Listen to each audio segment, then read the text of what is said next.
परम पूजनीय स्वामी जी, भारत स्वाभिमान के सभी सम्माननीय बहनों भाइयों, भारत देश का भूतकाल कैसा था, अतीत कैसा था, इसके बारे में मुझे आपसे कुछ बात कहनी है। पूज्य स्वामी जी का उसके लिए निर्देश है। मैं उसके लिए आपके सामने कुछ प्रमाण प्रस्तुत करूंगा। उन प्रमाणों के आधार पर हम सब इस बात का अंदाजा लगा लेंगे, आकलन कर लेंगे कि भारत का अतीत कैसा था।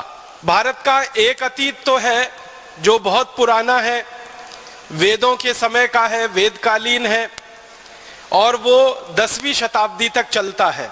वेदों के समय से लेकर 10वीं शताब्दी तक का। परम पूजनीय स्वामी जी ने उसके बारे में आपसे जरूर बात की होगी।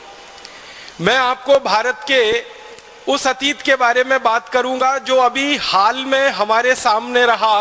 150-200 साल पहले तक, 18वीं शताब्दी तक, 17वीं शताब्दी तक, 16वीं शताब्दी तक, 15वीं शताब्दी तक, माने आज से लगभग 100-150 साल पहले से शुरू करके और पिछले 1000 साल का जो भारत का इतिहास है कैसा है वो, उसके बारे में थोड़ी सी बात करूंगा। और एक जानकारी आपको स्पष्टता के लिए देना चाहता हूं, वो ये कि भारत के इतिहास पर, भारत के अतीत पर दुनिया भर के 200 से ज्यादा विद्वान इतिहास विशेषज्ञों ने बहुत ज्यादा शोध किया है, बहुत शोध किया है। और दुनिया भर के ये 200 से ज्यादा विद्वान शोधकर्ता, इतिहास के विशेषज्ञ भारत के बारे में क्या कहते रहे हैं, इनमें से कुछ विशेषज्ञों की बात आपके सामने रखूंगा। सभी विशेषज्ञों का रखना बड़ा मुश्किल है क्योंकि 200 विशेषज्ञों का काफी समय जाएगा, लेकिन उसमें से जो प्रमुख हैं, मुख्य हैं, ऐसे 8-10 विशेषज्ञों की बात आपके सामने रखूंगा। और ये सारे विशेषज्ञ भारत से बाहर के हैं। कुछ अंग्रेज हैं, कुछ स्कॉटिश हैं, कुछ अमेरिकन हैं, कुछ फ्रेंच हैं, कुछ जर्मन हैं। ऐसे दुनिया के अलग अलग देशों के विशेषज्ञों ने भारत के बारे में जो कुछ कहा है, लिखा है और उसके जो प्रमाण दिए हैं, उन पर बात मुझे कहनी है। सबसे पहले एक अंग्रेज की जानकारी मैं आपको दूं। उसका नाम है थॉमस बेव मैकॉले, टीबी मैकॉले जिसको हम कहते हैं। ये भारत में आया, करीब 17 वर्ष इस देश में रहा। सबसे ज्यादा जो अंग्रेज अधिकारी इस भारत में रहे उनमें से उसकी गिनती होती है मैकॉले की। और जब वो भारत में रहा तो भारत का काफी उसने प्रवास किया, यात्राएं की। उत्तर भारत में गया, दक्षिण भारत में गया, पूर्वी भारत में गया, पश्चिम भारत में गया। और अपने 17 साल के भारत के प्रवास के बाद वो इंग्लैंड गया और इंग्लैंड की पार्लियामेंट में, हाउस ऑफ कॉमन्स में उसने एक लंबा भाषण दिया। उस भाषण का थोड़ा सा अंश परम पूजनीय स्वामी जी द्वारा लिखित जो पुस्तक है शंखनाद, उसमें आप पढ़ सकते हैं। और वो अंश है, वो ये कह रहा है ब्रिटिश पार्लियामेंट के हाउस ऑफ कॉमन्स में, I have travelled length and breadth of this country India, but I have never seen a beggar and thief in this country India. इसका मतलब क्या है? वो ये कह रहा है कि मैं संपूर्ण भारत में प्रवास कर चुका हूं, उत्तर से दक्षिण, पूरब से पश्चिम में मैं जा चुका हूं, लेकिन मैंने कभी भी अपनी आंखों से भारत में एक भी व्यक्ति ऐसा नहीं देखा जो चोर हो, एक भी व्यक्ति ऐसा नहीं देखा जो बेरोजगार हो, एक भी व्यक्ति मैंने ऐसा नहीं देखा जो गरीब हो। ये बात आप ध्यान दीजिएगा, वो 2 फरवरी सन 1835 को कह रहा है। माने आज से अगर हम ये जोड़ेंगे तो लगभग 160-170 साल पहले वो ये बोल रहा है कि एक भी व्यक्ति भारत में गरीब नहीं है, बेरोजगार नहीं है, चोर नहीं है। वो ये कह रहा है। इसका माने भारत में गरीबी नहीं थी, बेरोजगारी नहीं थी, और चोरी कोई क्यों करेगा जब कोई गरीब नहीं है, बेरोजगार नहीं है। फिर आगे के वाक्य में वो और बड़ी बात कह रहा है। वो कह रहा है, I have seen such wealth in this country India that we can not imagine to conquer this country India. वो कहता है कि भारत में इतना धन और इतनी संपत्ति और इतना वैभव मैंने देखा है कि इन भारतवासियों को गुलाम बनाना बहुत मुश्किल काम है, ये आसान नहीं है। क्यों? वो खुद कहता है कि जो लोग बहुत पैसे वाले होते हैं, समृद्धशाली होते हैं, बहुत अमीर होते हैं, वो लोग जल्दी किसी के गुलाम नहीं होते। इसलिए भारतवासी हमारे गुलाम हो जाएंगे, ये मुझे बहुत मुश्किल लगता है। और फिर अगले भाषण में वो बहुत लंबी बात कहता है भारत की शिक्षा, भारत की संस्कृति, भारत की सभ्यता के बारे में। मैं उस बात को आगे नहीं ले जाना चाहता, सिर्फ प्रमाण के रूप में 2 फरवरी 1835 को दिए गए उसके भाषण के ये 2-3 वाक्य हैं जो हमारे ध्यान में आने चाहिए कि भारत में एक अंग्रेज घूम रहा है और कह रहा है कहीं गरीब नहीं है, कोई बेरोजगार नहीं है, किसी को चोरी करने की भारत में जरूरत नहीं है। इसका माने भारत कुछ काफी समृद्धशाली देश है। फिर इसी भाषण के अंत में मैकॉले एक वाक्य और कहता है, उसको मैं सीधे सुनाता हूं। वो कहता है कि भारत में जिस व्यक्ति के घर में भी मैं कभी गया तो मैंने देखा कि वहां सोने के सिक्कों का ढेर ऐसे लगा रहता है जैसे कि चने का या गेहूं का ढेर किसानों के घरों में रखा जाता है। माने सामान्य घरों से लेकर विशिष्ट घरों तक सबके पास सोने के सिक्के इतनी अधिक मात्रा में होते हैं कि वो ढेर लगाकर उन सिक्कों को रखते हैं। और वो कह रहा है कि भारतवासी कभी इन सिक्कों को गिन नहीं पाते क्योंकि गिनने की फुर्सत नहीं होती है, इसलिए वो तराजू में तौल कर रखते हैं। किसी के घर में 100 किलो सोना होता है, किसी के घर में 200 किलो होता है, किसी के घर में 500 किलो होता है। इस तरह से सोने का हमारे भारत के घरों में भंडार भरा हुआ है। ये एक प्रमाण मैकॉले का भाषण ब्रिटेन की संसद में 2 फरवरी 1835 को। इसके बाद इससे भी बड़ा एक दूसरा प्रमाण मैं आपको देता हूं। एक अंग्रेज इतिहासकार हुआ, उसका नाम है विलियम डिग्बी। ये बहुत बड़ा इतिहासकार माना जाता है इंग्लैंड में। अंग्रेज लोग इसकी बहुत इज्जत करते हैं, इसका बहुत सम्मान करते हैं। और ना सिर्फ अंग्रेज इसका सम्मान करते हैं, इज्जत करते हैं, बल्कि यूरोप के सभी देशों में विलियम डिग्बी का बहुत सम्मान है, बहुत इज्जत है। अमेरिका में भी इसकी बहुत सम्मान और बहुत इज्जत है। कारण क्या है? विलियम डिग्बी के बारे में कहा जाता है कि वो बिना प्रमाण के कोई बात नहीं कहता और बिना दस्तावेज के, बिना सबूत के वो कुछ लिखता नहीं है। इसलिए इसकी इज्जत पूरे यूरोप और अमेरिका में है। वो विलियम डिग्बी भारत के बारे में एक बड़ी पुस्तक लिखा है। उस पुस्तक का एक अंश थोड़ा सा सुनाता हूं आपको। उसने तो अंग्रेजी में लिखा है, मैं सीधे हिंदी करके बताता हूं। विलियम डिग्बी कहता है कि अंग्रेजों के पहले का भारत विश्व का सर्वसंपन्न कृषि प्रधान देश ही नहीं बल्कि एक सर्वश्रेष्ठ औद्योगिक और व्यापारिक देश भी था। अंग्रेजों से पहले का भारत खाली खेती वाला भारत नहीं था, कृषि वाला भारत नहीं था, वो औद्योगिक और व्यापारिक देश भारत था जो सर्वश्रेष्ठ था। उसके शब्द पर गौर कीजिएगा, वो कह रहा है सर्वश्रेष्ठ, माने दुनिया में भारत के मुकाबले उस जमाने में कोई भी देश नहीं था। और ये बात वो कब कह रहा है? 17वीं शताब्दी में वो कह रहा है। माने आज से अगर हम गिनना शुरू करें तो लगभग 300 साल पहले के भारत के बारे में विलियम डिग्बी कह रहा है कि सारी दुनिया के देशों में भारत औद्योगिक रूप से, व्यापारिक रूप से और कृषि के रूप में सर्वश्रेष्ठ देश है।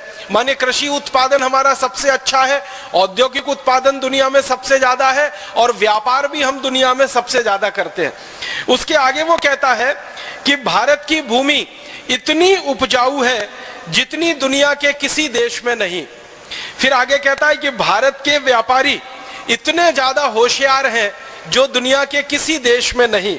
फिर वो आगे कहता है कि भारत के जो कारीगर हाथ से कपड़ा बनाते हैं, उनका बनाया हुआ कपड़ा, रेशम का तथा अन्य कई वस्तुएं पूरे विश्व के बाजार में बिक रही हैं।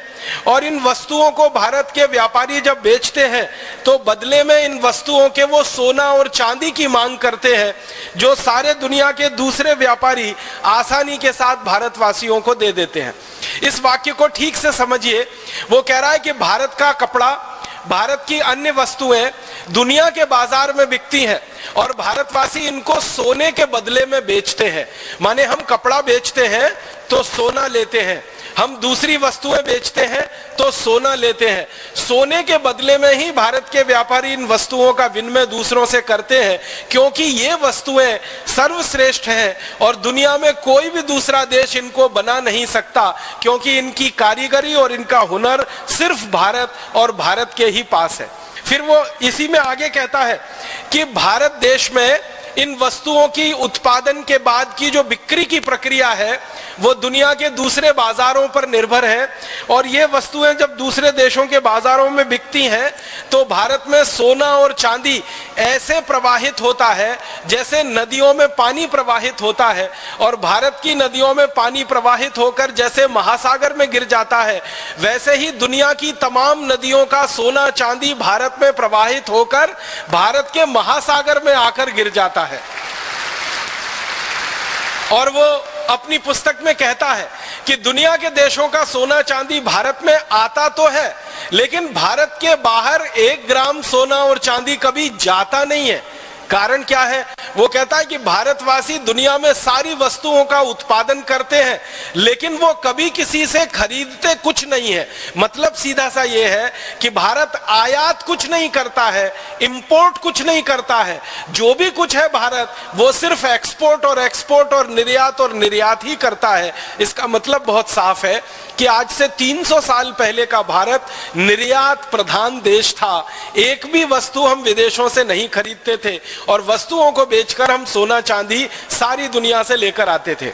विलियम डिग्वी जैसा एक बड़ा इतिहासकार हुआ, वो फ्रांस का हुआ। उसका नाम है फ्रांसवा पिराड।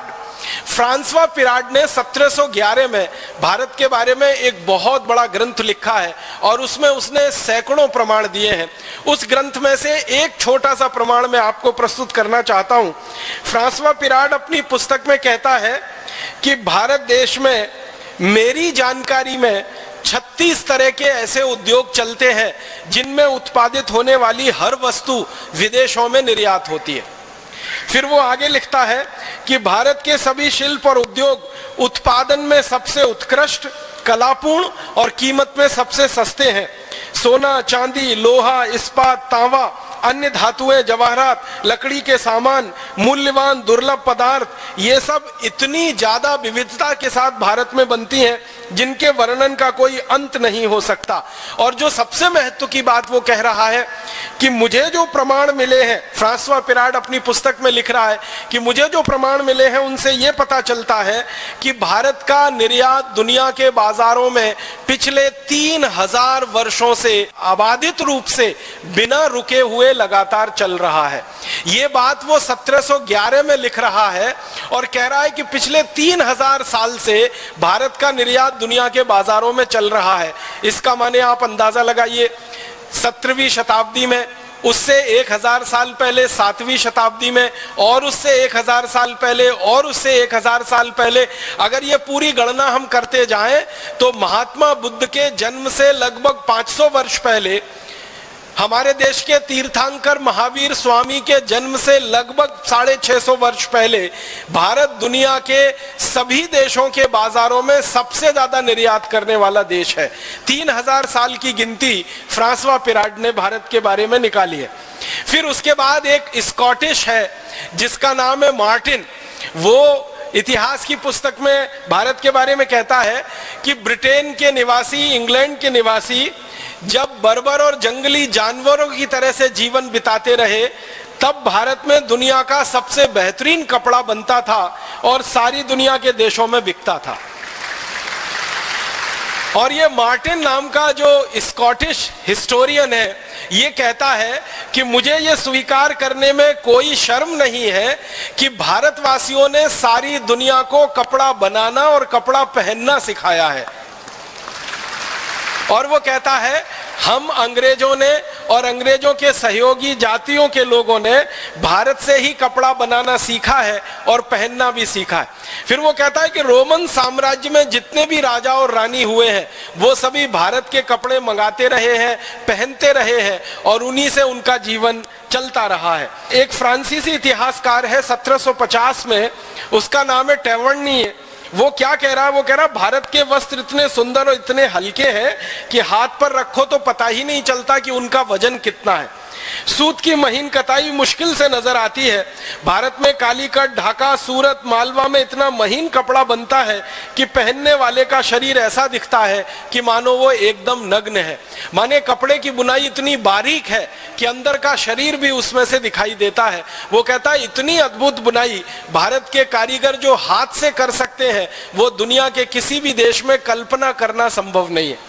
फिर उसके बाद एक अंग्रेज है विलियम वार्ड, वो कहता है कि भारत में मलमल का उत्पादन इतना विलक्षण है, ये भारत के कारीगरों के हाथों का कमाल है। जब इस मलमल को घास पर बिछा दिया जाता है और उस पर ओस की कोई बूंद गिर जाती है तो वो दिखाई नहीं देती है, क्योंकि ओस की बूंद में जितना पतला रंग होता है, माने जितना हल्का रंग होता है, उतना ही हल्का वो कपड़ा होता है। इसलिए ओस की बूंद और कपड़ा आपस में मिल जाते हैं, अलग अलग दिखाई नहीं देते। इतनी बारीक बुनाई भारत के कपड़े की है। आपने बहुत बार इतिहास में एक वाक्य सुना होगा कि भारत में बनाया हुआ कपड़ा एक छोटे से अंगूठी से रिंग में से खींचकर बाहर निकाला जा सकता था, वो 13-14 मीटर का लंबा थान होता था। वो वाक्य इसी इतिहासकार ने लिखा है जिसका नाम है विलियम वार्ड। वो ये कहता है कि भारत का 13 गज का एक लंबा कपड़ा हम चाहे तो एक छोटी सी रिंग में से पूरा खींचकर बाहर निकाल सकते हैं। इतनी बारीक और इतनी महीन बुनाई भारत के कपड़े की यहाँ पर होती है। फिर वो कहता है कि भारत का 15 गज का लंबा थान, आप गज तो समझते ही हैं, मीटर से थोड़ा छोटा होता है। अगर 15 गज की मैं बात करूं तो वो लगभग 14 मीटर के बराबर बैठेगा। तो 14 मीटर लंबा थान या 15 गज का लंबा थान, वो कह रहा है कि उसका वजन 100 ग्राम से भी कम होता है। अब आप कल्पना करिए, 15 गज का इतना बड़ा थान, उसका वजन 100 ग्राम से भी कम होता है। वो कह रहा है कि मैंने बार बार भारत के कई थानों का वजन किया है, हर एक थान का वजन 100 ग्राम से भी कम निकलता है। और कुछ थान का वजन तो ग्रेन में उसने तौला है। ग्रेन एक इकाई होती है, अंग्रेजी इकाई है। जैसे हम सुनार के पास जाते हैं ना, सुनार सोने को तौलता है, तो एक तौल होती है जो 10 ग्राम की होती है और एक तौल 10 ग्राम से भी कम की होती है। तो तोला जिसको हम कहते हैं ना, वो 10 ग्राम का होता है। तोला से छोटी एक इकाई होती है जिसको रत्ती कहते हैं, रत्ती। तो रत्ती 10 ग्राम से भी छोटी होती है। तो वो विलियम वार्ड कह रहा है कि भारत के बहुत सारे थान को मैंने तौला तो पता चला कि उनका कुल वजन लगभग 15 से 20 रत्ती के आसपास है। इतने कम वजन के भी भारत में कपड़े बनते हैं और इतनी बारीक बुनाई भी होती है। और वो कहता है विलियम वार्ड कि हम अंग्रेजों ने तो कपड़ा बनाना सन 1780 के बाद शुरू किया है। भारत में तो पिछले 3000 साल से कपड़े का उत्पादन होता रहा है और सारी दुनिया में बिकता रहा है। एक और अंग्रेज अधिकारी का थोड़ा सा बताऊं, थॉमस मुनरो नाम का एक अंग्रेज अधिकारी है। वो मद्रास में गवर्नर रहा है और लंबे समय तक वो गवर्नर रहा है। गवर्नर रहते समय किसी राजा ने उसको एक शॉल भेंट में दे दिया और जब उसकी नौकरी पूरी हो गई थॉमस मुनरो की, तो वो भारत से वापस लंदन चला गया। लंदन की संसद में उसने एक दिन अपना बयान दिया सन 1813 में, और वो कह रहा है कि भारत से मैं एक शॉल लेके आया, उस शॉल को मैं 7 वर्षों से उपयोग कर रहा हूं, उसको कई बार धोया है और प्रयोग किया है, उसके बाद भी उसकी क्वालिटी एकदम बरकरार है और उसमें कहीं कोई सिकुड़न नहीं है। मैंने पूरे यूरोप में प्रवास किया है, एक भी देश ऐसा नहीं है जो भारत की ऐसी क्वालिटी की शॉल बनाकर दे सके। भारत ने अपने वस्त्र उद्योग में सारी दुनिया का दिल जीत लिया है और भारत के वस्त्र अतुलित और अनुपमेय मानदंड के हैं, जिसमें सारे भारतवासी रोजगार पा रहे हैं। और इस तरह से लगभग 200 इतिहासकार हैं, सभी का बताना थोड़ा मुश्किल है।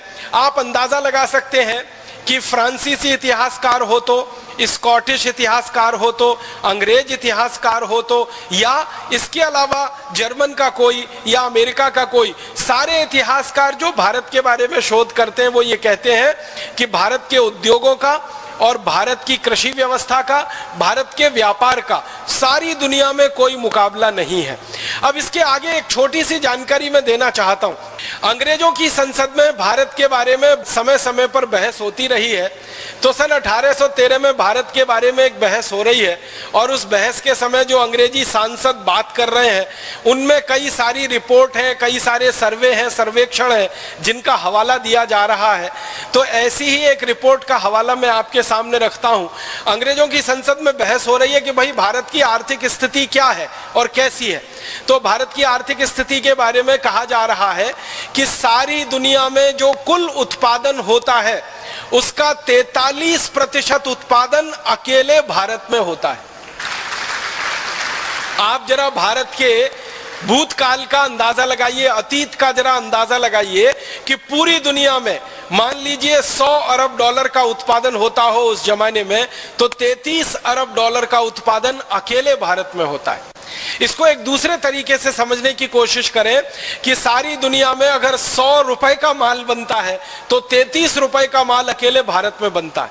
अब आप जरा देखिए, दुनिया में 200 देश हैं, 200 देशों में कुल मिलाकर उत्पादन है वो 57% है, और भारत अकेले में जो कुल उत्पादन है वो 43% है।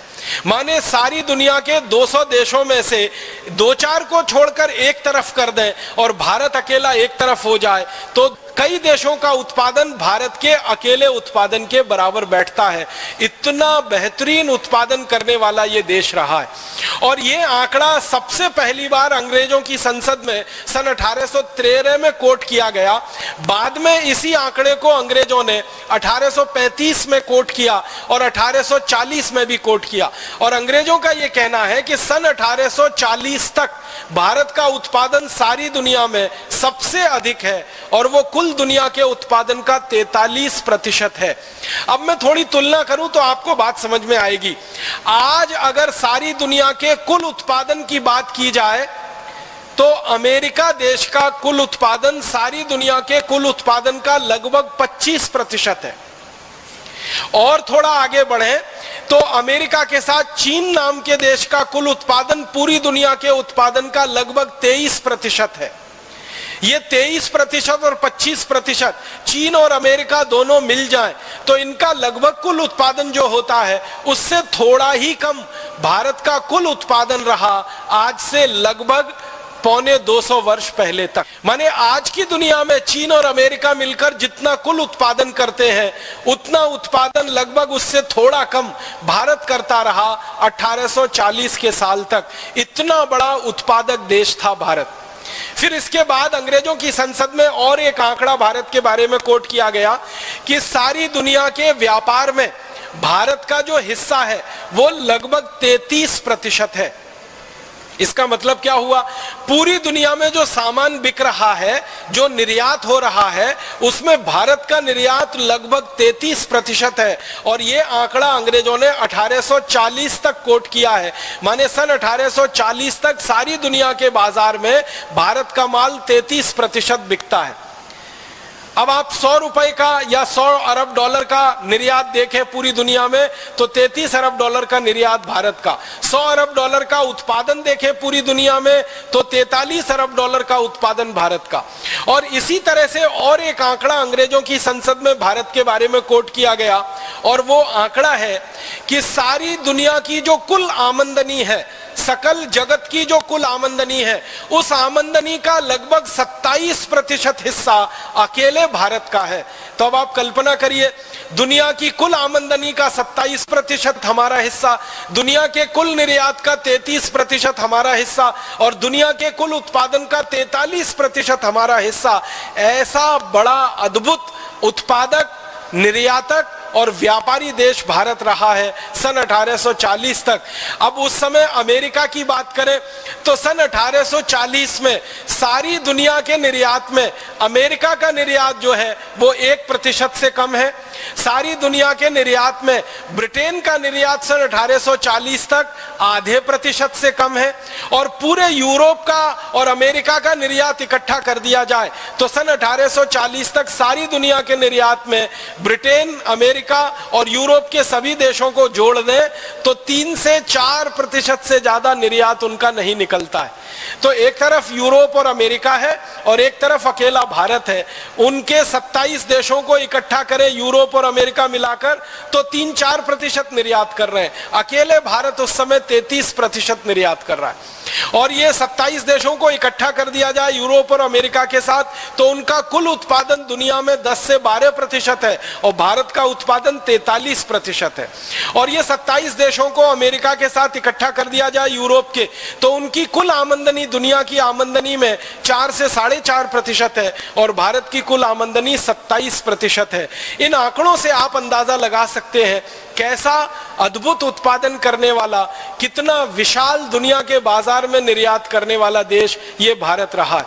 थोड़ा आगे बढ़ता हूं और भारत के शिक्षा व्यवस्था के बारे में थोड़ी तकनीकी और विज्ञान की बातें और थोड़ी सी कृषि व्यवस्था की बातें कर लेना चाहता हूं। उद्योगों के साथ साथ इस देश में विज्ञान और तकनीकी का भी बहुत विकास हुआ है और हमारे अतीत के भारत की विज्ञान और तकनीकी के बारे में दुनिया भर के बहुत सारे शोधकर्ताओं ने बहुत सारी पुस्तकें लिखी हैं।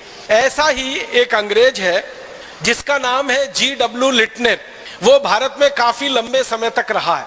और एक दूसरा अंग्रेज जिसका नाम थोड़ी देर पहले मैंने लिया, थॉमस मुनरो, ये भी भारत में काफी दिनों तक रहा।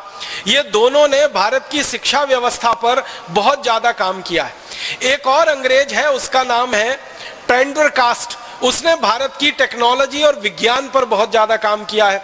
और एक अंग्रेज है कैम्पबेल करके, उसने भी भारत की विज्ञान और तकनीकी पर बहुत ज्यादा काम किया। कैम्पबेल का एक छोटा सा वाक्य मैं आपको सुनाता हूं। वो ये कहता है, जिस देश में उत्पादन सबसे अधिक होता है ये तभी संभव है जब उस देश में कारखाने हो, और कारखाने किसी देश में तभी संभव है जब वहां पर कोई तकनीकी हो, टेक्नोलॉजी हो, और टेक्नोलॉजी किसी देश में तभी संभव है जब वहां पर विज्ञान हो, और विज्ञान किसी देश में मूल रूप से शोध के लिए अगर प्रस्तुत है तभी उसमें से तकनीकी का निर्माण होता है। मतलब इस वाक्य को सरल तरीके से हम समझें कि मूल विज्ञान होता है जिसको हम आज की अंग्रेजी भाषा में फंडामेंटल साइंस कहते हैं, फिर उसमें से अप्लाइड साइंस निकलता है, वो प्रायोगिक विज्ञान होता है, और उस प्रायोगिक विज्ञान में से तकनीकी निकलती है, और उस तकनीकी में से कारखाने निकलते हैं, और उन कारखानों से फिर उत्पादन होता है, और वो उत्पादन फिर सारी दुनिया में बिकता है। तो ये बात अगर कैम्पबेल कहता है कि भारत में टेक्नोलॉजी हजारों साल से रही है तो कारखाने भी रहे होंगे, तो उसके बारे में जब खोज की गई तो पता चला कि 18वीं शताब्दी तक इस देश में इतनी बेहतरीन टेक्नोलॉजी रही है स्टील बनाने की जो दुनिया में कोई आज कल्पना नहीं कर सकता। स्टील बनाने की जो टेक्नोलॉजी भारत में रही है, लोहा इस्पात बनाने की जो टेक्नोलॉजी भारत में रही है, वैसी दुनिया में किसी देश के पास नहीं है। अंग्रेजों का ये जो अधिकारी है कैम्पबेल, वो ये कहता है कि भारत का बनाया हुआ लोहा, भारत का बनाया हुआ इस्पात सारी दुनिया में सर्वश्रेष्ठ माना जाता है। उसके बारे में वो एक मुहावरा दे रहा है और वो कह रहा है कि इंग्लैंड में या यूरोप में अच्छे से अच्छा जो लोहा बनता है वो भारत के घटिया से घटिया लोहे का भी मुकाबला नहीं कर सकता। ये कैम्पबेल सन 1842 में कह रहा है। वो ये कह रहा है कि इंग्लैंड और पूरे यूरोप में अच्छे से अच्छी जो स्टील बन रही है वो भारत की घटिया से घटिया स्टील का भी मुकाबला नहीं कर सकती। माने भारत की घटिया से घटिया स्टील भी इंग्लैंड और यूरोप की अच्छे से अच्छी स्टील से अच्छी है। उसके बाद एक जेम्स फ्रैंकलिन नाम का अंग्रेज है, बहुत बड़ा उसको जो है धातुकर्मी विशेषज्ञ माना जाता है। वो ये कहता है कि भारत का स्टील दुनिया में सर्वश्रेष्ठ है। यूरोप में सबसे अच्छा स्टील इस समय बनता है स्वीडन में, लेकिन भारत का स्टील उससे कई गुना अच्छा है। भारत के कारीगर स्टील को बनाने के लिए जो भट्टियां तैयार करते हैं, जिनको हम अंग्रेजी में ब्लास्ट फर्नेस कहते हैं, वह दुनिया में कोई नहीं बना पाता। वो कहता है कि इंग्लैंड में लोहा बनाना तो हमने 1825 के बाद शुरू किया, भारत में तो लोहा 10वीं शताब्दी से ही हजारों टन में बनता रहा है और दुनिया के देशों में बिकता रहा है। वो ये कहता है कि मैं 1764 में भारत से स्टील का एक नमूना लेके आया था। मैंने इंग्लैंड के सबसे बड़े विशेषज्ञ डॉक्टर स्कॉट को स्टील दिया था और उनको ये कहा था कि लंदन रॉयल सोसाइटी की तरफ से आप इसकी जांच कराइए। डॉक्टर स्कॉट ने भारत की उस स्टील की जांच कराई तो कहा कि ये भारत का स्टील इतना अच्छा है कि सर्जरी के लिए बनाए जाने वाले सारे उपकरण इससे बनाए जा सकते हैं जो दुनिया में किसी दूसरे देश के पास उपलब्ध नहीं बनाई जाती है। ऐसे 100 से ज्यादा उपकरण सर्जरी के लिए बनाए जाते हैं। तो डॉक्टर स्कॉट कह रहे हैं इस बात को 1764 में कि दुनिया में किसी भी देश के पास सर्जरी के लायक बनाने वाला स्टील नहीं है, क्योंकि उनकी क्वालिटी अच्छी नहीं है। लेकिन भारत का स्टील जो मेरे पास आया है ये इतना अद्भुत है कि इससे सर्जरी के सारे उपकरण हम बना सकते हैं। फिर वो अंत में कह रहे हैं कि मुझे ऐसा लगता है कि भारत का ये स्टील हम पानी में भी डाल के रखें तो इसमें कभी जंग नहीं लगेगा, क्योंकि इसकी क्वालिटी इतनी अच्छी है।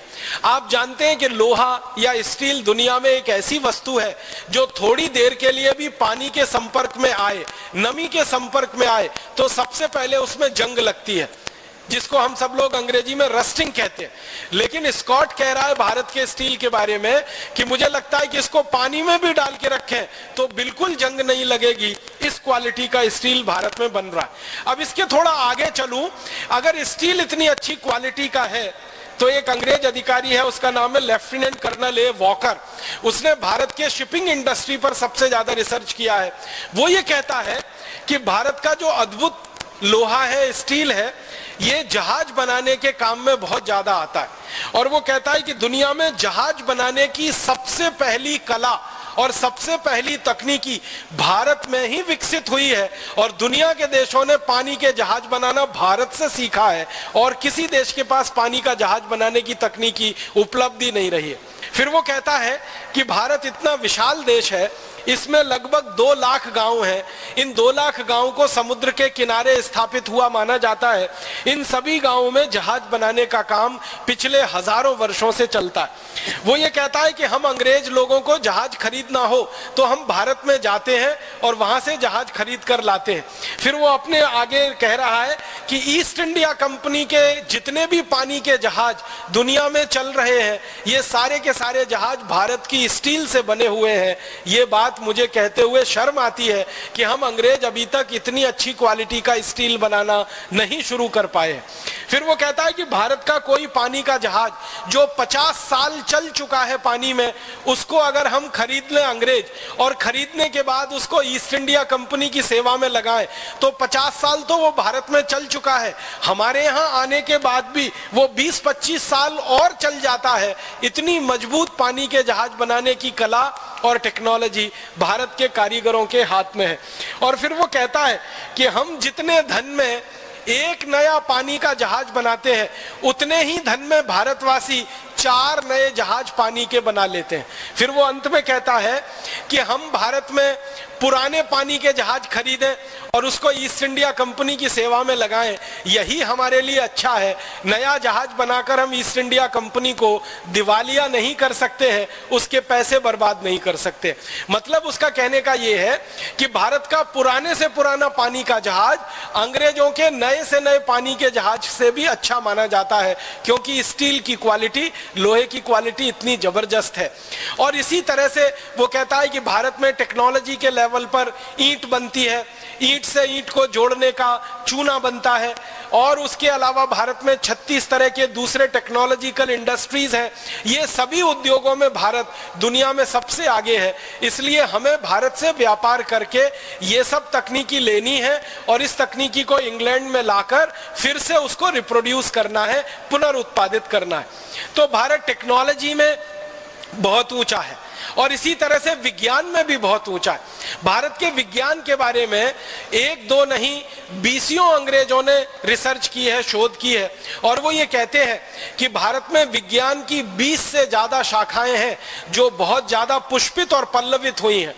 उनमें सबसे बड़ी शाखा है वो खगोल विज्ञान है, दूसरी बड़ी शाखा है वो नक्षत्र विज्ञान है, तीसरी बड़ी शाखा है बर्फ बनाने का विज्ञान है, चौथी बड़ी शाखा है और ऐसी कर करके धातु विज्ञान है, फिर उसके बाद भवन निर्माण के विज्ञान की है। तो ऐसी 20 तरह की वैज्ञानिक शाखाएं पूरे भारत में है। और वॉकर लिख रहा है इस बात को कि भारत में ये जो विज्ञान की ऊंचाई है वो कितनी अधिक है, इसका अंदाजा हम अंग्रेजों को नहीं लगता। एक बात आप सभी जानते हैं वो ये कि एक यूरोप का वैज्ञानिक हुआ, उसका नाम है कॉपरनिकस। कॉपरनिकस के बारे में सारी दुनिया ये कहती है कि उसने पहली बार बताया कि सूर्य का पृथ्वी के साथ क्या संबंध है। पहली बार सारी दुनिया को पृथ्वी और सूर्य के अंतर संबंधों के बारे में बताने वाला यूरोप का वैज्ञानिक कॉपरनिकस माना जाता है। और उस कोपरनिकस के बारे में यह भी कहा जाता है कि वो पहला यूरोपियन वैज्ञानिक है जिसने सूर्य से पृथ्वी की दूरी का अनुमान लगाया। फिर वो पहला वैज्ञानिक है जिसने सूर्य के दूसरे उपग्रहों के बारे में जानकारी सारी दुनिया को दी। लेकिन इस कोपरनिकस की बात को अंग्रेज ही कह रहा है कि ये असत्य है, झूठ है। वो ये कह रहा है वॉकर कि अंग्रेजों के हजारों साल पहले, यूरोपियन लोगों के हजारों साल पहले भारत में ऐसे विशेषज्ञ वैज्ञानिक हुए हैं जिन्होंने पृथ्वी से सूर्य की दूरी का ठीक ठीक पता लगाया है और भारत के शास्त्रों में उसको दर्ज कराया।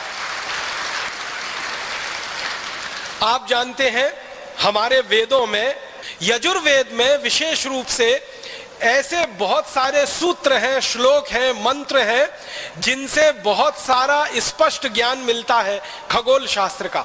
आपको सुन के हैरानी होगी कि कोपरनिकस का जिस दिन जन्म हुआ था यूरोप में, उससे ठीक लगभग 1000 साल पहले एक भारतीय वैज्ञानिक ने पृथ्वी से और सूर्य की दूरी कितनी है बिल्कुल ठीक ठीक नाप उन्होंने बता दिया था। और हमारे वो वैज्ञानिक का नाम था आर्यभट्ट।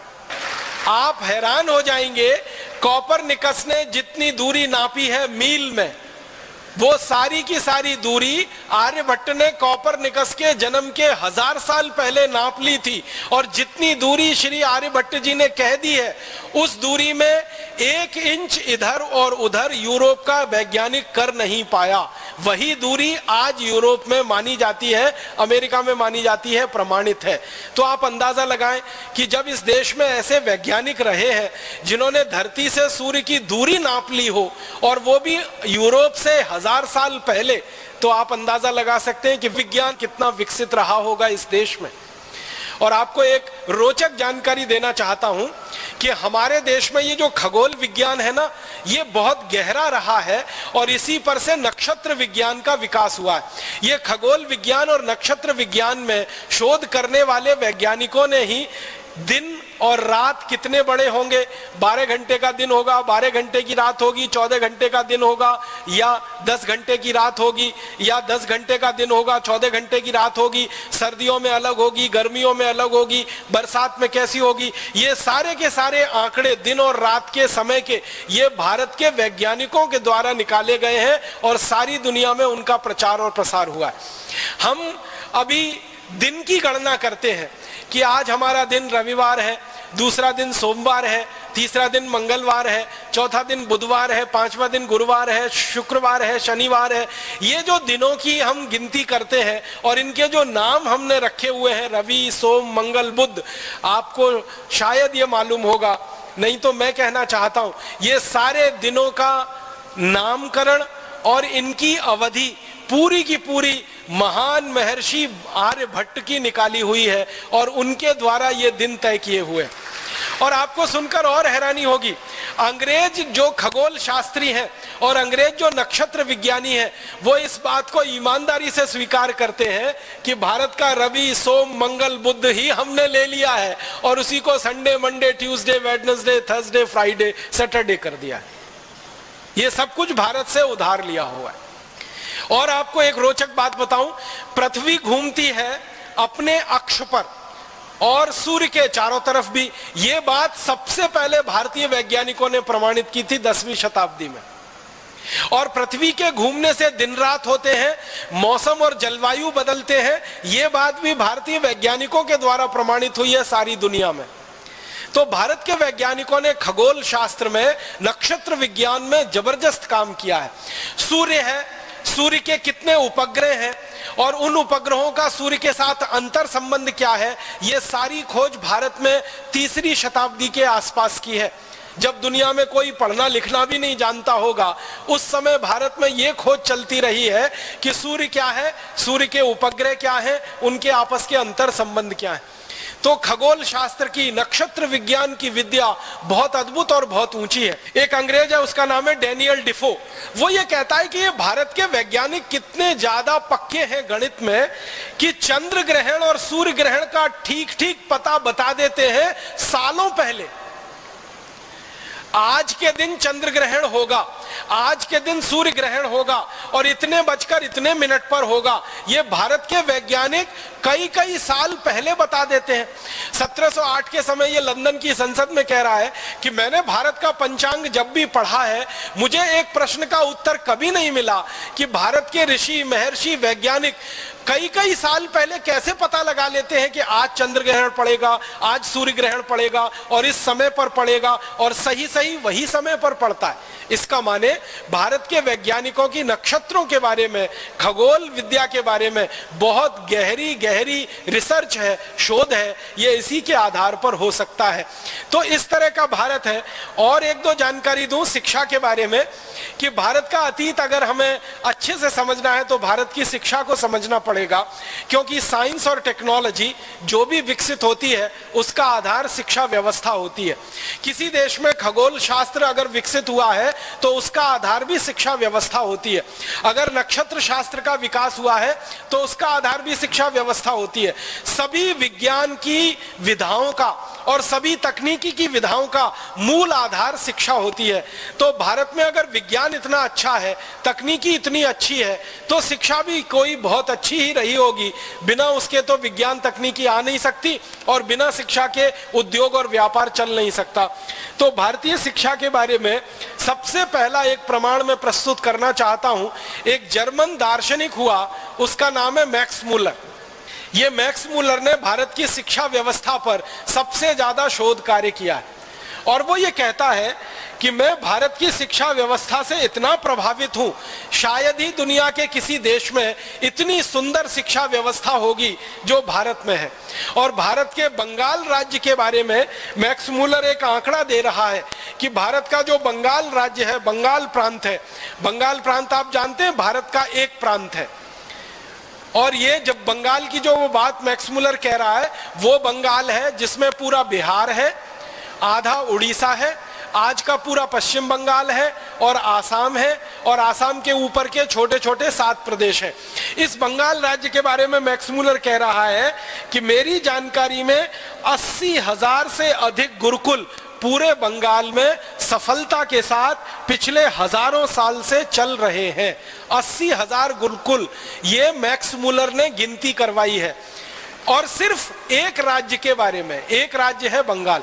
इसी तरह से एक अंग्रेज विद्वान है, शिक्षा शास्त्री है, उसका नाम है लुडलो।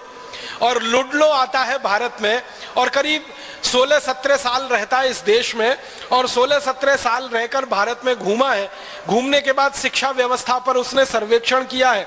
वो क्या कह रहा है? वो कह रहा है कि भारत में एक भी गांव ऐसा नहीं है जहां कम से कम एक गुरुकुल नहीं है।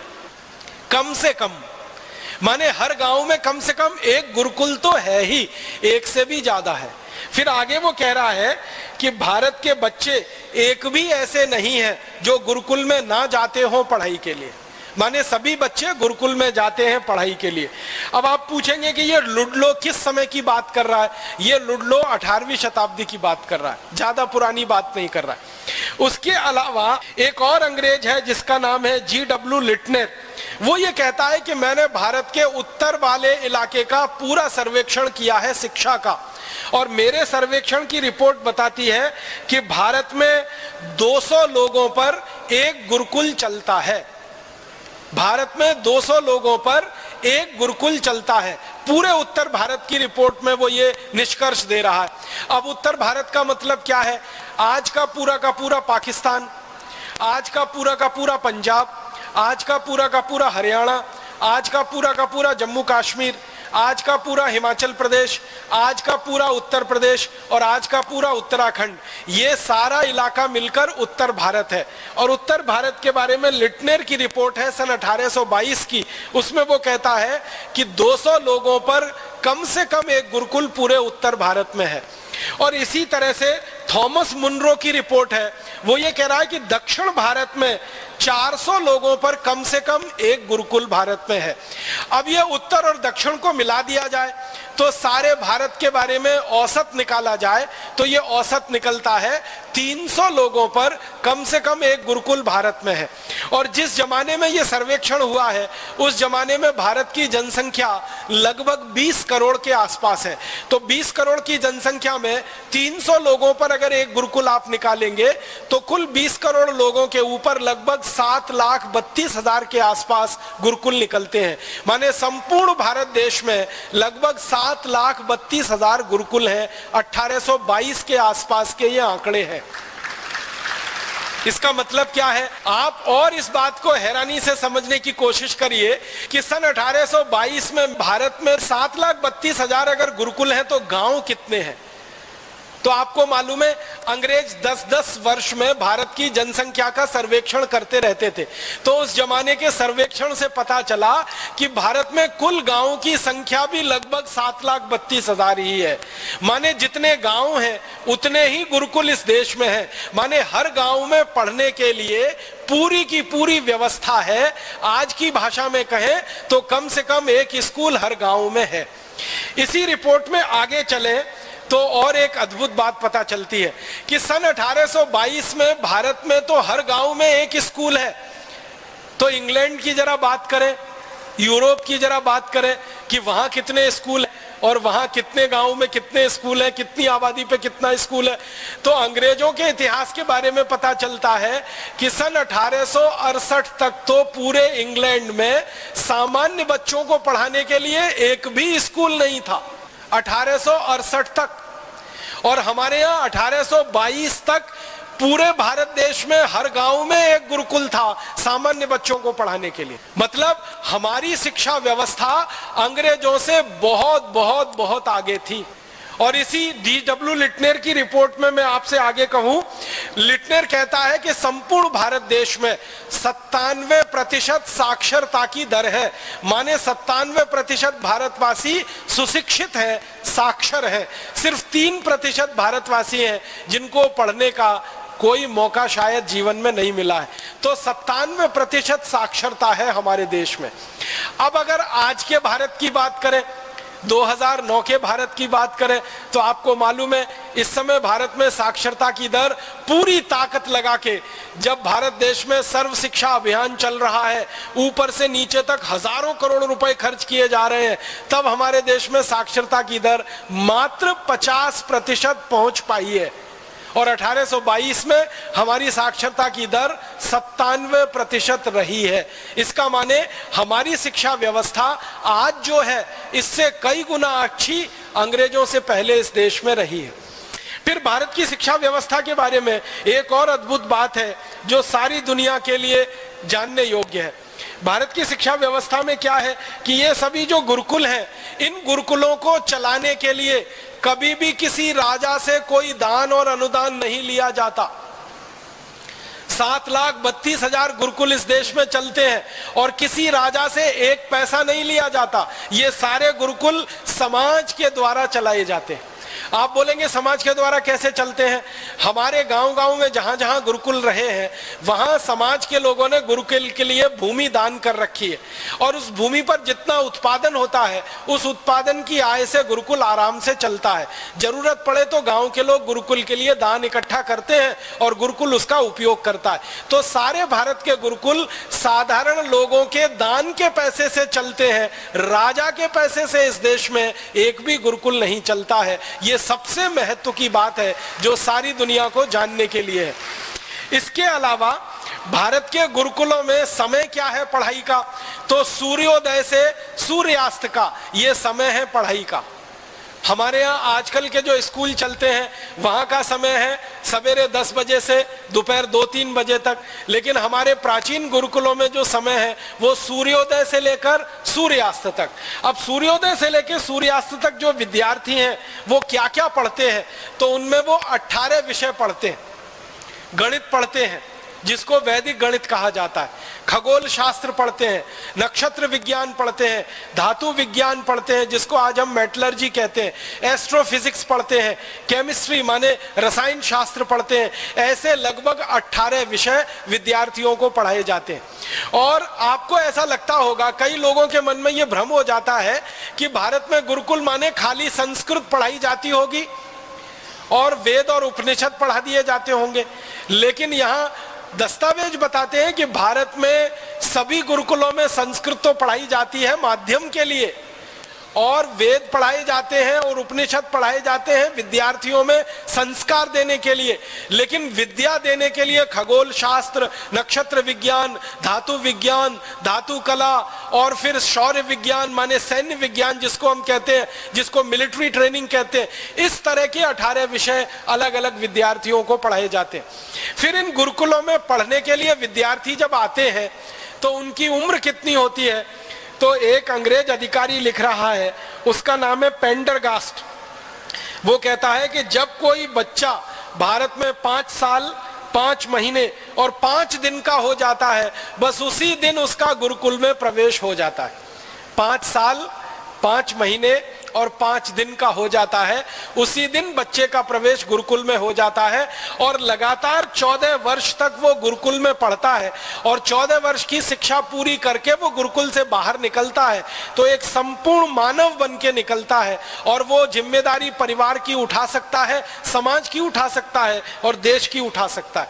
और पेंडरगास्ट कहता है कि शिक्षा भारत में इतनी आसान है कि गरीब हो या अमीर हो, पैसे वाला हो या बिना पैसे वाला हो, सबके लिए शिक्षा समान है और सबके लिए व्यवस्था समान है।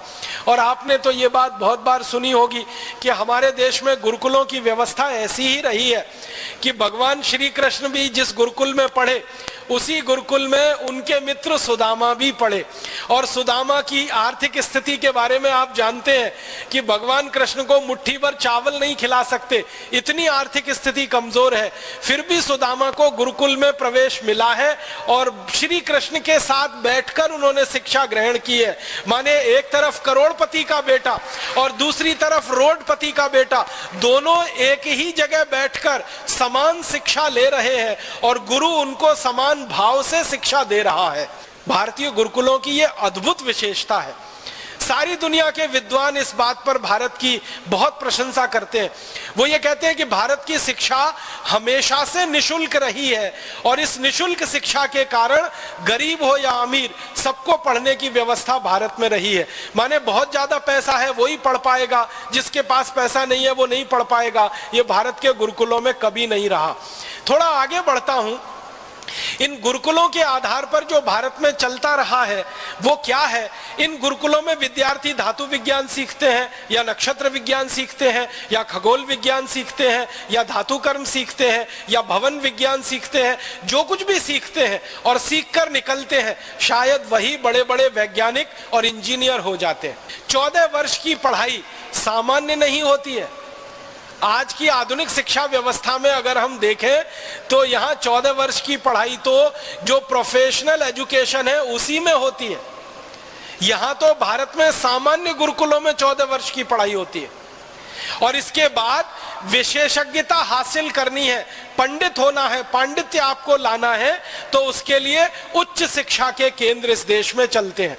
जिनको उच्च शिक्षा केंद्र अंग्रेजों ने कहा है, आज हम उनको भारत में यूनिवर्सिटी और कॉलेजेस कह सकते हैं। आज इस भारत देश में 2009 में भारत सरकार के लाखों करोड़ों रुपए खर्च होने के बाद लगभग 13,500 कॉलेजेस हैं, प्राइवेट और सरकारी सब मिलाकर, और 450 विश्वविद्यालय हैं, निजी और सरकारी दोनों मिलाकर। 13,500 कॉलेजेस हैं और 450 विश्वविद्यालय हैं, जब लाखों करोड़ों रुपए सरकार ने खर्च किया है। अब मैं आपको 1822 के बारे में जानकारी देता हूं कि 1822 में अकेले मद्रास प्रांत में, मद्रास प्रेसिडेंसी उसको कहा जाता है, अकेले मद्रास प्रांत में, मद्रास प्रांत का मतलब क्या है? आंध्र प्रदेश, तमिलनाडु, केरल और कर्नाटक का कुछ हिस्सा, ये पूरा मद्रास प्रांत है। अकेले मद्रास प्रांत में 1822 में 11,575 कॉलेजेस रहे हैं और 109 विश्वविद्यालय रहे हैं। अकेले मद्रास प्रांत में। और फिर मद्रास प्रांत के बाद ऐसे ही मुंबई प्रांत है, और फिर मुंबई प्रांत के बाद ऐसे ही पंजाब प्रांत है, फिर नॉर्थ वेस्ट फ्रंटियर है। ये चारों स्थानों को मिला दिया जाए तो भारत में लगभग 14,000 से भी ऊपर कॉलेजेस रहे हैं और लगभग 500 से 525 के बीच में विश्वविद्यालय रहे हैं। अब विश्वविद्यालय आज से ज्यादा, कॉलेजेस भी आज से ज्यादा। सन 1822 में भारत की ये स्थिति है। माने उच्च शिक्षा भारत में अद्भुत रही है अंग्रेजों के आने के पहले तक। माध्यमिक शिक्षा तो अद्भुत है ही, प्राथमिक शिक्षा भी बहुत अद्भुत है, लेकिन उच्च शिक्षा भी इस देश में अद्भुत है। और इन कॉलेजेस में विशेष रूप से जो कॉलेजेस रहे हैं, अभियांत्रिकी के अलग कॉलेजेस हैं, इंजीनियरिंग के अलग कॉलेजेस हैं, सर्जरी के अलग कॉलेज हैं, मेडिसिन के अलग कॉलेज हैं, जिनको आज हम कहते हैं ना मेडिकल कॉलेज अलग है, इंजीनियरिंग कॉलेज अलग है, मैनेजमेंट के कॉलेजेस अलग हैं। ये तो भारत में 1822 में भी है। सर्जरी के विश्वविद्यालय अलग है, और ये हमारे चिकित्सा विज्ञान में जिसको हम आयुर्वेद कहते हैं, इसके विश्वविद्यालय अलग हैं, और मैनेजमेंट के विश्वविद्यालय अलग हैं। ये पूरे भारत में फैले हुए हैं और पूरे भारत के विद्यार्थियों की व्यवस्था यहाँ पर है। हमने सुना है तक्षशिला एक विश्वविद्यालय कभी होता था, हमने सुना है कभी नालंदा नाम का एक विश्वविद्यालय होता था। ये तक्षशिला नालंदा तो दो नाम है, ऐसे तो 500 से ज्यादा विश्वविद्यालय संपूर्ण भारत देश में हमारे आज से लगभग 150 पौने 200 साल तक रहे हैं। तक्षशिला नालंदा तो आज से 2500 साल पहले की कहानी है, लेकिन 150 पौने 200 साल पहले के भारत में 550 से ज्यादा विश्वविद्यालय हैं और 14,000 के आसपास डिग्री कॉलेजेस हैं। तो शिक्षा व्यवस्था में भारत अद्भुत है पूरी दुनिया में। आपको एक हंसी की बात मैं कहूं, वो ये कि पूरे यूरोप में ऐसा माना जाता है कि सबसे पहले शिक्षा व्यवस्था सामान्य लोगों के लिए इंग्लैंड में आई, और वो सन 1868 में आई। इसका माने यूरोप के देशों में तो उसके और बाद में आई। तो आप बोलेंगे 1868 के पहले इंग्लैंड में स्कूल नहीं थे। स्कूल नहीं थे, ये बात को सही तरह से समझना है। राजाओं के जो बच्चे होते थे, राजाओं के जो अधिकारी होते थे, उन्हीं के लिए स्कूल होते थे, और वो राजाओं के महल में चला करते थे। वो सामान्य रूप से सार्वजनिक स्थानों पर नहीं चला करते थे, और साधारण लोगों को उनमें प्रवेश भी नहीं था। इंग्लैंड और यूरोप में ये माना जाता था कि शिक्षा जो है वो विशेषज्ञों के लिए है, और राजा विशेषज्ञ है तो राजा को शिक्षा है, उसके बच्चों को शिक्षा है, उसके अधिकारियों के बच्चों को शिक्षा है। आम आदमी को शिक्षित होने की जरूरत नहीं है। क्यों? तो यूरोप के दार्शनिक कहते हैं कि आम आदमी को तो गुलाम बन के रहना है, उसको शिक्षित होने से फायदा क्या है। दुनिया में बहुत बड़ा दार्शनिक माना जाता है अरस्तु, और उससे भी बड़ा माना जाता है सुकरात। अरस्तु और सुकरात दोनों कहते हैं कि सामान्य लोगों को शिक्षा नहीं देनी चाहिए, शिक्षा सिर्फ राजा के बच्चों को और अधिकारियों के बच्चों को ही देनी चाहिए। तो उनके लिए कुछ पढ़ने और पढ़ाने की व्यवस्था है, आम बच्चों के लिए नहीं है। जबकि भारत में बिल्कुल उल्टा है, शिक्षा आम बच्चों के लिए है, साधारण बच्चों के लिए है, वो गरीब हो या अमीर हो। ऐसी अद्भुत शिक्षा व्यवस्था हमारे देश में रही है। अब शिक्षा के बाद में थोड़ी सी कृषि की बात करूं कि भारत में कृषि व्यवस्था कैसी रही है। हमारे अतीत में कृषि व्यवस्था के बारे में जिन अंग्रेजों ने बहुत ज्यादा शोध किया है, उनमें से लेस्टर नाम का एक अंग्रेज है। वो ये कहता है कि भारत में कृषि उत्पादन दुनिया में सर्वोच्च है, और अंग्रेजों की संसद में भाषण देते समय वो कह रहा है कि भारत में 1 एकड़ में सामान्य रूप से 56 क्विंटल धान पैदा होता है। 1 एकड़ में सामान्य रूप से। और वो ये कह रहा है कि ये उत्पादन औसतन है, एवरेज है। वो ये कहता है कि भारत के कुछ इलाके तो ऐसे हैं जहां 1 एकड़ में 70 से 75 कुंटल तक धान होता है, और कुछ इलाके ऐसे हैं जहां 45 से 50 कुंटल धान पैदा होता है। और वो कहता है कि मैंने औसत निकाला है पूरे भारत का, तो 56 कुंटल धान पैदा होता है भारत की खेती में। इतनी उन्नत कृषि व्यवस्था भारत में है। आज के अनुसार मैं आपको इसको अगर तुलना करके बताऊं तो आज भारत में सबसे ज्यादा यूरिया, डीएपी, सुपर फॉस्फेट डालने के बाद, सबसे ज्यादा रासायनिक खाद डालने के बाद औसतन 1 एकड़ में 30 क्विंटल से ज्यादा धान पैदा नहीं होता। और आज से लगभग 150 साल पहले भारत में 1 एकड़ में 56 क्विंटल धान पैदा हो रहा है, जबकि उस समय यूरिया, डीएपी कुछ नहीं है, खाली गाय के गोबर और गोमूत्र का उपयोग किया जा रहा है। तो उत्पादन का स्तर ये है। फिर इसी में गन्ने के उत्पादन के बारे में आंकड़े हैं अंग्रेजों की संसद में। वो ये कह रहे हैं कि भारत में 1 एकड़ में 120 मीट्रिक टन गन्ना सामान्य रूप से पैदा होता है पूरे भारत में, 120 मीट्रिक टन। और आज सन 2009 में यूरिया, डीएपी, सुपर फॉस्फेट के बोरे पर बोरे खेत में डालने के बाद गन्ने का औसतन उत्पादन पूरे देश में 30 से 35 मीट्रिक टन है 1 एकड़ में। आप तो महाराष्ट्र से आए हैं। महाराष्ट्र का एक इलाका है जिसको पश्चिम महाराष्ट्र आप कहते हैं, सांगली है, सतारा है, कोल्हापुर है और पुणे के बीच का इस पूरे इलाके में गन्ना औसतन रूप से 1 एकड़ में 80 से 90 मीट्रिक टन है। बस यही क्षेत्र है भारत का जहां गन्ने का उत्पादन सबसे ऊंचा है, पश्चिम महाराष्ट्र में। बाकी पूरे देश में तो गन्ने का उत्पादन 30-35 मीट्रिक टन से ज्यादा नहीं है।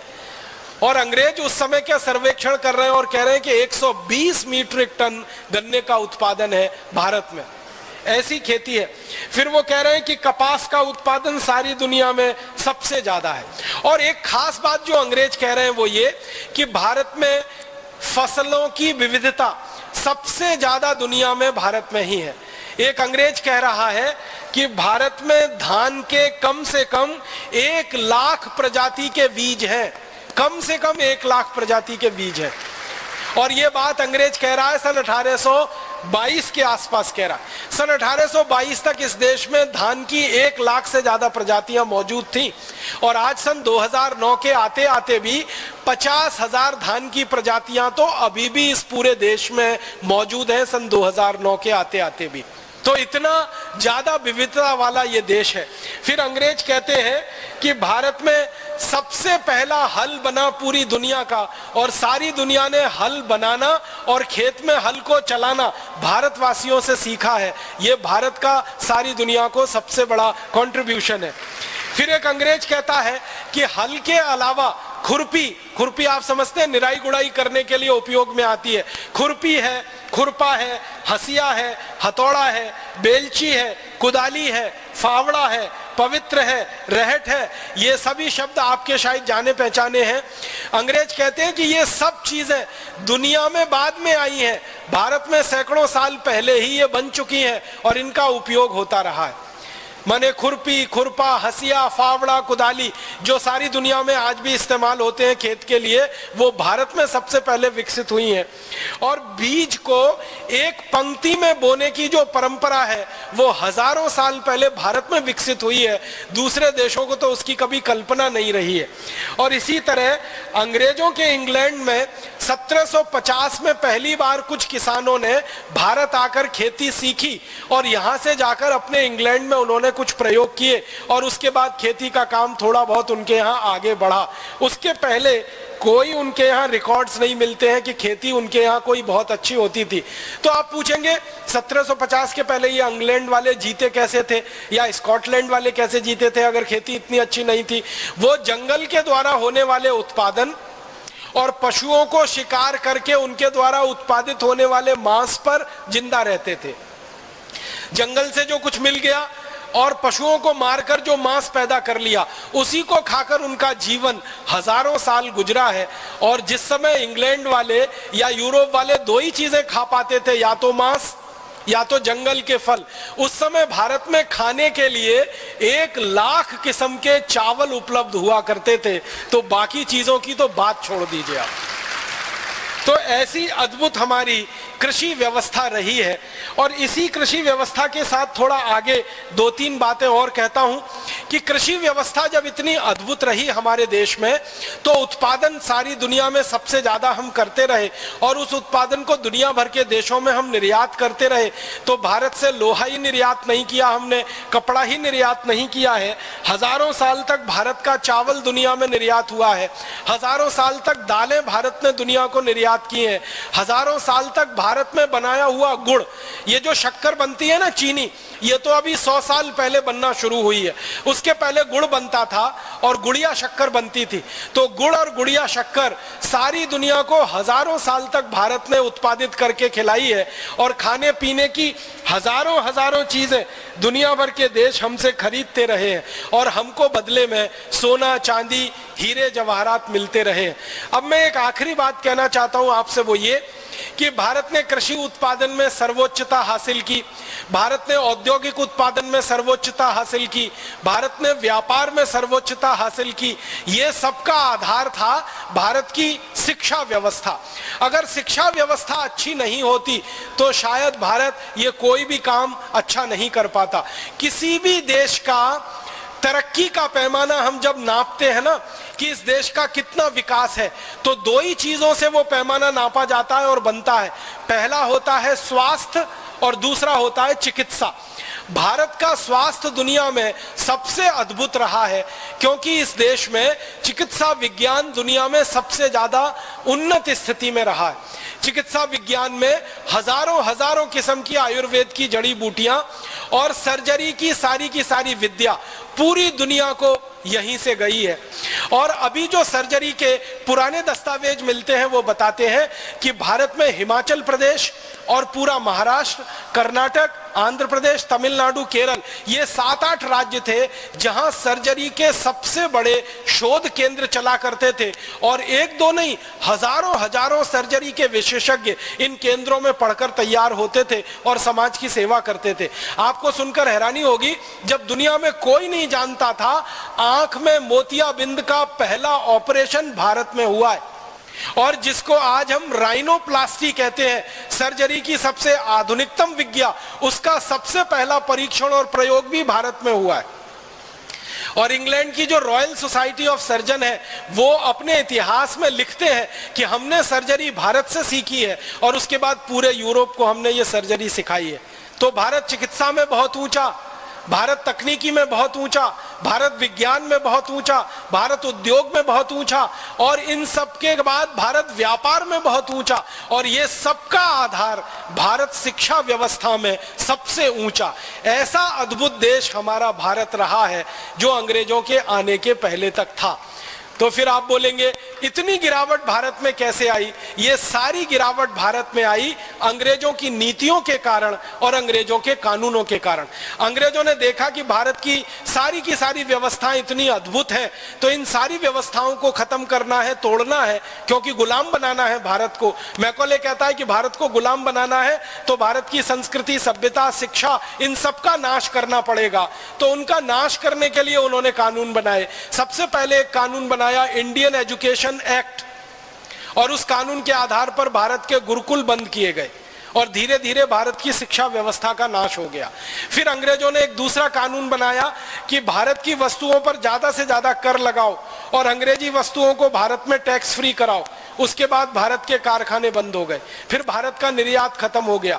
फिर भारत की कृषि व्यवस्था के लिए अंग्रेजों ने कानून बनाया कि किसानों के ऊपर 90% लगान लगाओ और किसानों की जमीनें छीनने के लिए लैंड एक्विजिशन एक्ट बनाओ। उसके बाद हिंदुस्तान के किसान बर्बाद हो गए। फिर किसानों के काम आने वाली गाय और बैल, इनका कत्ल कराओ और सबसे पहला कत्ल खाना अंग्रेजों ने शुरू किया कलकत्ता में, जो आज भी चल रहा है। अंग्रेज उसमें 350 गाय रोज काटते थे, अब उस कत्ल खाने में 14,000 गाय रोज कट रही है। तो ये सारी की सारी दुर्व्यवस्था जो हमारे यहाँ पैदा हुई वो अंग्रेजों की गलत नीतियों के कारण और अंग्रेजों के गलत शासन व्यवस्था के कानूनों के कारण हुई। अगर अंग्रेजी शासन नहीं होता और अंग्रेजी कानून इस देश में लादे नहीं जाते तो आज मैं इस बात को बहुत विश्वास से कह सकता हूं कि आज भी भारत दुनिया का सर्वोच्च शिखर पर बैठा हुआ देश होता, चिकित्सा में, शिक्षा में, उद्योग में, व्यापार में, तकनीकी में, विज्ञान में। अगर अंग्रेज नहीं आते, ईस्ट इंडिया कंपनी नहीं आती, अगर अंग्रेजी कानून इस देश पर नहीं लादे जाते और अंग्रेजी नीतियां इस देश में नहीं चलाई जाती तो अभी भी भारत अद्भुत होता, सारी दुनिया की महाशक्ति होता, परम वैभवशाली देश होता। लेकिन दुर्भाग्य के अंग्रेज आए और उन्होंने ये सब किया। अब हमें क्या करना चाहिए? भारत स्वाभिमान के कार्यकर्ता के नाते मुझे ये लगता है कि हमको जो भारत कभी अंग्रेजों के आने के पहले था विश्व शिखर में सर्वोच्च सत्ता पर बैठा हुआ सर्वश्रेष्ठ देश, वैसा ही भारत फिर बनाना है। यही हमारे भारत स्वाभिमान के लिए सपना है और इसी सपने को पूरा करने के लिए हम सब परम पूजनीय स्वामी जी के नेतृत्व में सेना बनकर काम करें और सेना बनकर अपने सेनापति के आदेश पर वो सब कर डालें जो इस भारत के गौरव को फिर से वापस लाने में हमारी मदद कर सके। आप सभी का बहुत आभार, बहुत धन्यवाद। दोस्तों, सबसे पहले तो चैनल सब्सक्राइब करें, फिर लाइक, कमेंट और शेयर करें और हाँ, हमारा एंड्रॉयड ऐप डाउनलोड करना ना भूलें।